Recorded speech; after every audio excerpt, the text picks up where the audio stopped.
प्रिय विद्यार्थियों, संस्कृत प्रेम गंगा में आप सभी का स्वागत है।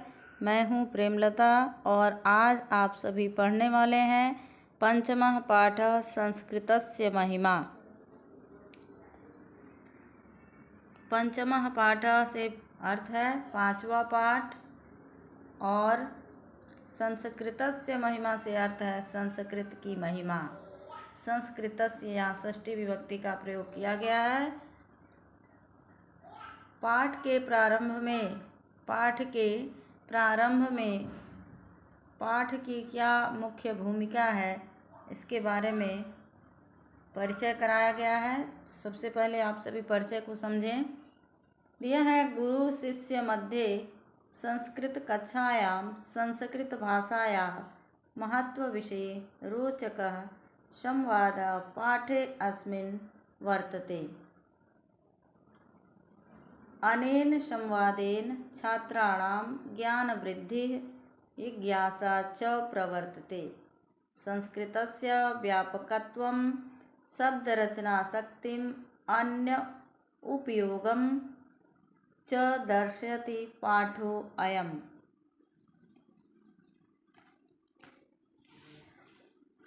बताया जा रहा है कि गुरु शिष्य के बीच में, गुरु शिष्य मध्य माने सप्तमी विभक्ति है मध्य में, तो गुरु शिष्य के बीच में संस्कृत भाषा की कक्षा में संस्कृत भाषा के महत्व के विषय में रोचक संवाद इस पाठ में है। संवाद माने वार्तालाप, बातचीत करना, अपने अपने विचारों को बारी बारी से रखना, ये संवाद है। आगे कह रहा है कि अनेन संवादेन छात्राणाम ज्ञान वृद्धि जिज्ञासा च वर्तते।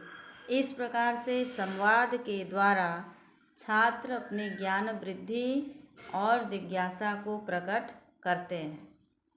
संस्कृत के व्यापक महत्व के बारे में, उसकी शब्द रचना शक्ति और उसके उपयोग को भी इस पाठ में दर्शाया गया है। संस्कृत शिक्षकः कक्षां प्रविशति छात्राः स्वस्थानुद्धाय अभिवादनं कुर्वन्ति।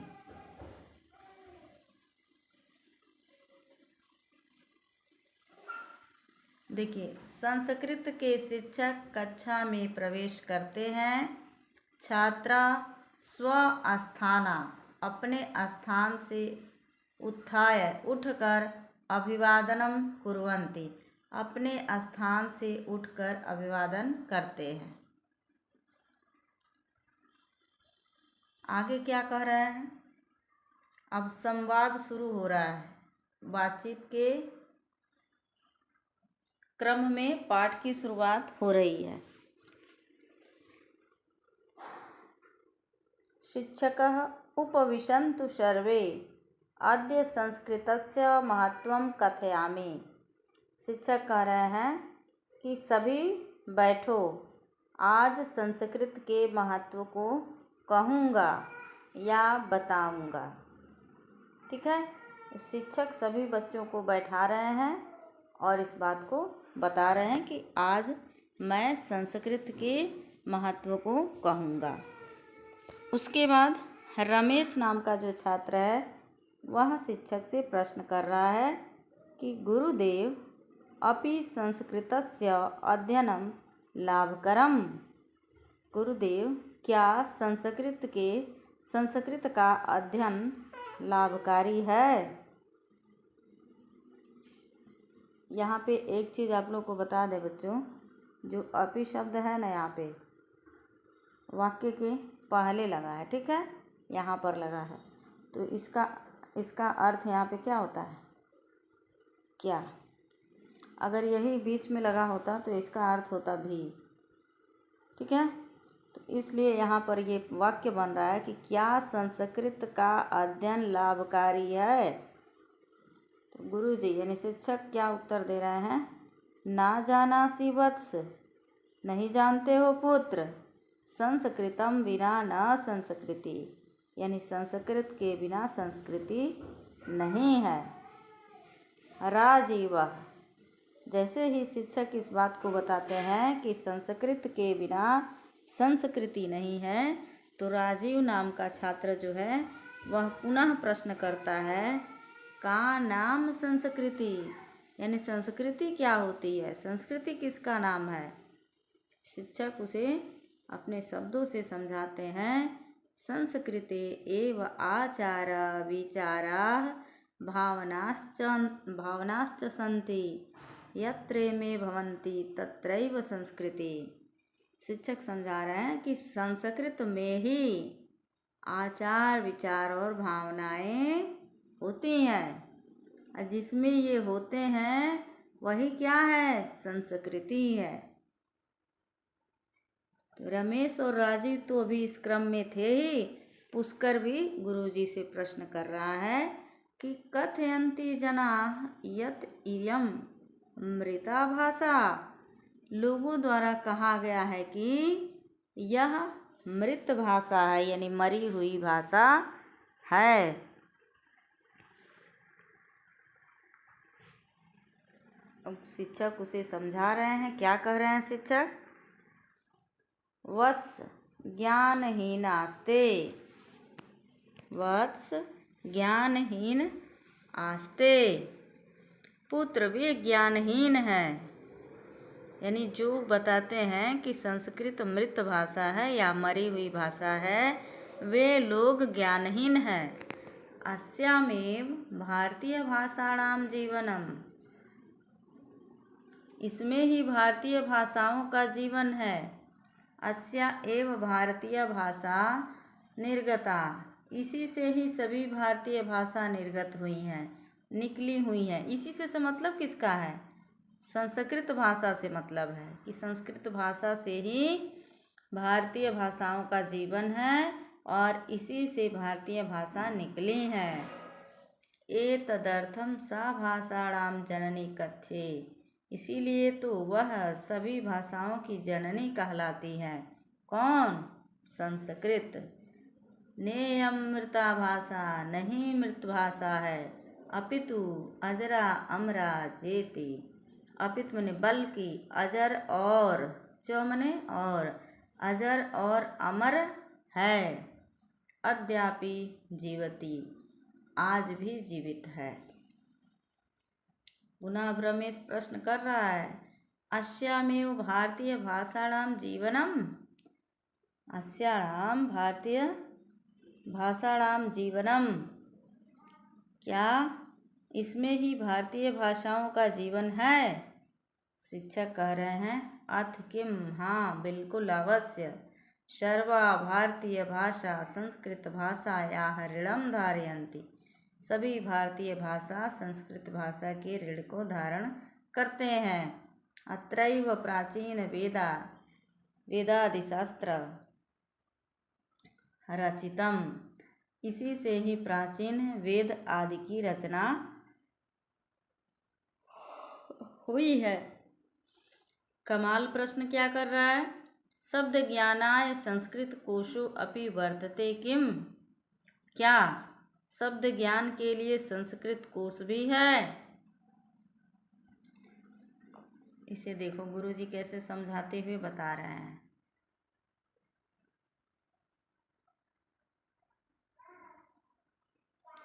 आम आम, हाँ हाँ, प्राचीना नवीनाश्च अनेके संस्कृतकोशाः सन्ति, शब्दरचना विधिरपि व्याकरणे वर्तते, तेन लक्षसा शब्दा निर्मयन्ते अन्यासु भाषासु प्रदीयन्ते।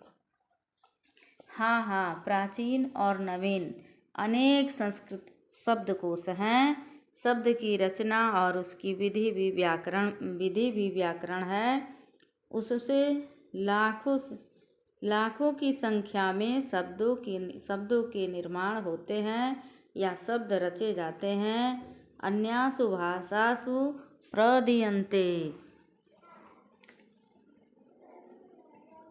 और दूसरी भाषाओं को दिए जाते हैं। पुष्कर, इसका व्याकरण अपूर्व है, कह रहा है अस्याः व्याकरणम अपूर्वम तरही। तरही माने होता है तो, तरही माने तो। कह रहा है कि तो इसका व्याकरण अपूर्व है। शिक्षक बता रहे हैं, शिक्षक क्या बता रहे हैं कि अत्र पाणिनि श्रेष्ठ व्याकरण आसीत्। यहाँ पाणिनि श्रेष्ठ व्याकरण है। व्याकरण माने व्याकरण के विशेषज्ञ थे, आसीत् माने थे। तत्सदृशः न कुत्रापि व्याकरणो जातः। इनके जैसा कोई व्याकरण ने जन्म नहीं लिया, नहीं है। किम पाणिनि समाना कुत्रापि व्याकरणो नास्ति। देखो यहाँ पे लतिका पूछ रही है। कौन पूछ रही है? लतिका। लतिका पूछ रही है कि क्या पाणिनि के समान कोई भी व्याकरण नहीं है।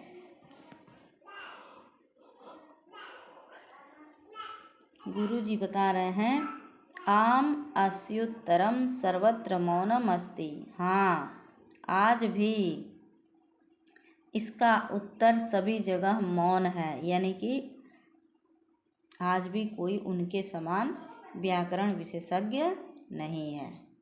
ठीक है। अब देखो रमा क्या कह रही है। रमा कह रही है गुरुदेव मम पिता कथयति यत् संगणके यानी कंप्यूटर यंत्रे अपि संस्कृतम सहायकम भवति। गुरुदेव मेरे पिताजी कहते हैं कि कंप्यूटर भी संस्कृत सहायक होता है। गुरुजी क्या कह रहे हैं आगे देखते हैं। सत्यम वदति ते पिता, यानी आपके पिताजी सही बताते हैं, सत्य कहते हैं। अपि च योग शास्त्रे पतंजलि कृतम योग दर्शनम अपि अपूर्वम, यानी योग शास्त्र में पतंजलि की जो रचना है योग दर्शन में अपूर्व है। फिर से कमाल पूछ रहा बच्चों ये संधि विच्छेद मत देखना, ये मिसप्रिंट है पुस्तक में, इसीलिए इधर ये नाम वगैरह सब दिखा नहीं रहा है। ठीक है, आप इस पे नहीं ध्यान देंगे कि इधर तो कहीं कुछ लिख ही नहीं रहा है तो मैम आप कैसे पढ़ा रही हैं और ये कहाँ से संधि आ गया। तो ये मिसप्रिंट है, दूसरे पेज का इसमें अलग से दिख रहा है, तो उस पर ध्यान नहीं देना है। आप यहाँ देखेंगे पूज्यवरः श्रूयते यत् संस्कृते क्रियारूपाणि असंख्यानि सन्ति। हे गुरुदेव सुना है कि संस्कृत में के क्रिया रूप असंख्य होते हैं। तो यहाँ गुरुदेव कह रहे हैं सत्यमेतत्, बिल्कुल सही है।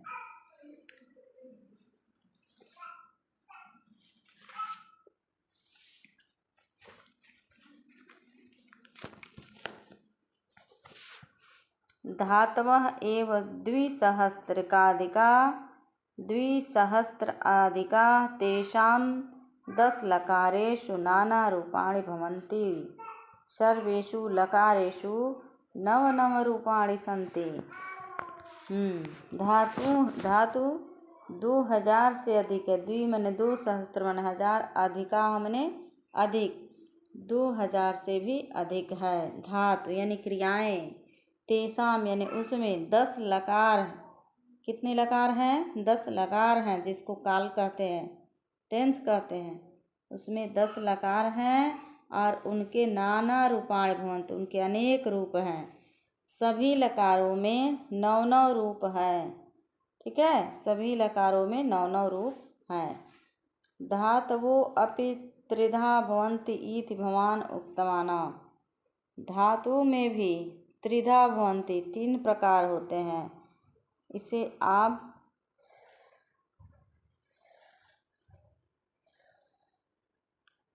आप सुने किस प्रकार के हैं, ऐसा आपने कहा। यानी कि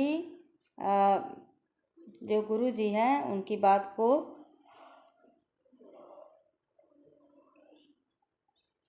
को कौन कह रहा है? पुष्कर कह रहा है। पुष्कर कह रहा है कि धातु भी 3 प्रकार के होते हैं, ऐसा आपने कहा। ठीक है, वान प्रत्यय इसमें आम यानी हाँ, कचित आत्मनेपदिनः, केचित् परस्मैपदिनः और केचित् उभयपदिनः।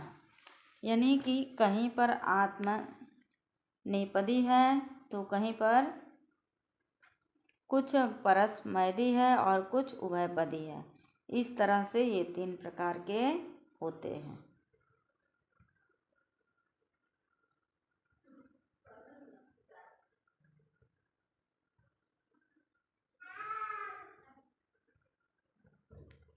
आगे क्या है देखते हैं। आगे कह रहे हैं तदा तु भाषेयम अतीव जटिला। रहीम पूछ रहा है तब तो यह भाषा अत्यंत जटिल है। तो शिक्षक कह रहे हैं ना सरला पिसा कठिना पिसा। नहीं, वह सरल भी है और कठिन भी नहीं है। ठीक है, कठिना पिसा, कठिन भी है, सरल भी है और कठिन भी है।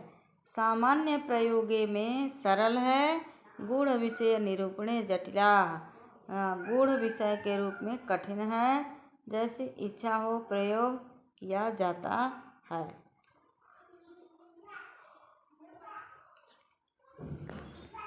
अब आगे दिया है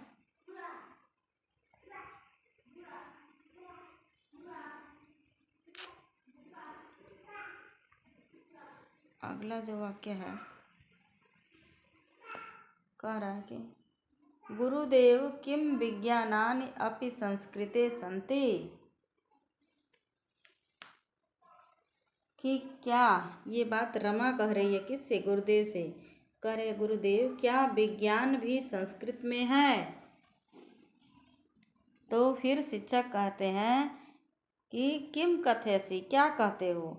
खगोल भूगोल विषये आर्यभट्टीयम बृहत् संहिता इत्यादयः ग्रंथाः प्रसिद्धाः। यानी भूगोल और खगोल विषय में आर्यभट्टीयम और बृहत् संहिता आदि ग्रंथ प्रसिद्ध हैं। अतः परम नास्ति किमपि, इसलिए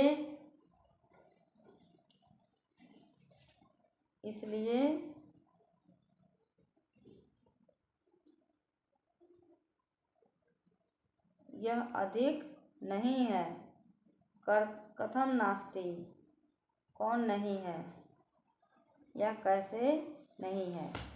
कर बीज गणितम चिकित्सा शास्त्रम भौतिक विज्ञानम रसायन शास्त्रम वनस्पति विज्ञानम वास्तु विज्ञानम विधिशास्त्रम संगीत शास्त्रम इति नाना ग्रंथेषु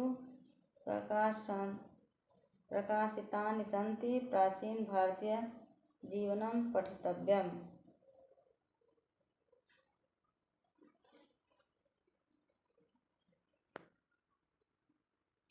यानी कैसे नहीं है? बीजगणित, चिकित्सा शास्त्र, भौतिक विज्ञान, रसायन शास्त्र, वनस्पति विज्ञान, वास्तु विज्ञान, विधि शास्त्र और संगीत शास्त्र इत्यादि अनेक प्रकार के ग्रंथ प्रकाशित होते हैं। प्राचीन भारतीय जीवनम पठितव्यम, प्राचीन भारत के जीवन में इसे पढ़ना चाहिए। ये सारे पुस्तकें किस भाषा में हैं? संस्कृत भाषा में है। संस्कृत की यही तो विशेषता है। आगे संस्कृत की विशेषता या उपयोगिता के बारे में क्या बताया जा रहा है? आगे बताया जा रहा है किम प्रतियोगी परीक्षासु संस्कृतम उपयोगी वर्तते।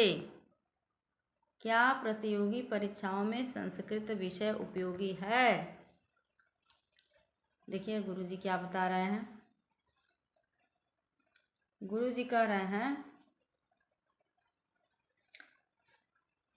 कैसे नहीं है? प्रतियोगी परीक्षाओं में प्रशासनिक परीक्षाओं में संस्कृत भी ऐच्छिक विषय है। प्रायः सर्वत्र प्रशासनिक परीक्षासु संस्कृतमपि ऐच्छिको विषयः। प्रायः सभी जगहों पर प्रशासनिक परीक्षा के संस्कृत में ऐच्छिक विषय है, यानी आप अपने मन से कोई एक विषय चूज करते हैं, उसे ऐच्छिक विषय कहा जाता है। तो आप चाहें तो प्रशासनिक परीक्षा की तैयारी कर रहे हैं तो एक ऐच्छिक विषय के रूप में संस्कृत रख सकते हैं। उसके बाद कह रहा है तदा तु इयम अतीव उपयोगिना भाषा। ये बात किसने कहा? राजीव कह रहा है कि लेकिन क्या यह अधिक नहीं है?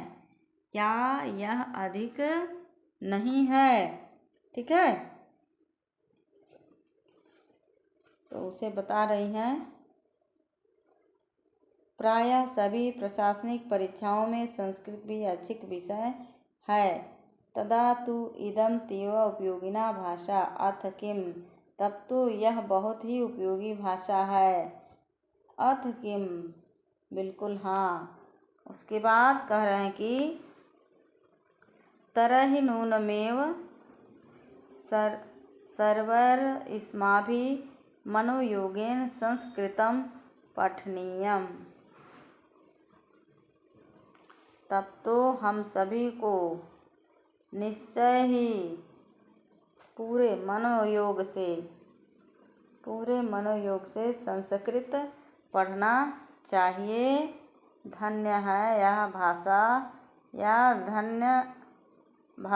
भाषा धन्य है। दोनों तरह से आप लिख सकते हो। उसके बाद आपका आएगा शब्दार्थ। क्या आएगा बच्चों? शब्दार्थ। शब्दार्थ में है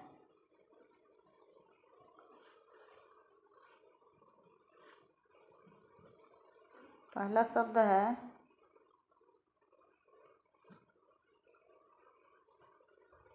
अथ किम, जिसका हिंदी में अर्थ है हाँ अवश्य, और संस्कृत में है आम निर्विवादम। उसके बाद दिया अजरा। अजरा में अनस्वरा न भवति जीर्णा, और हिंदी होगा छिड़ ना होने वाली।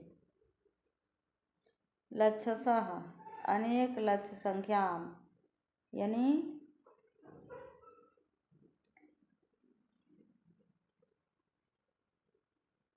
लाखों की संख्या में।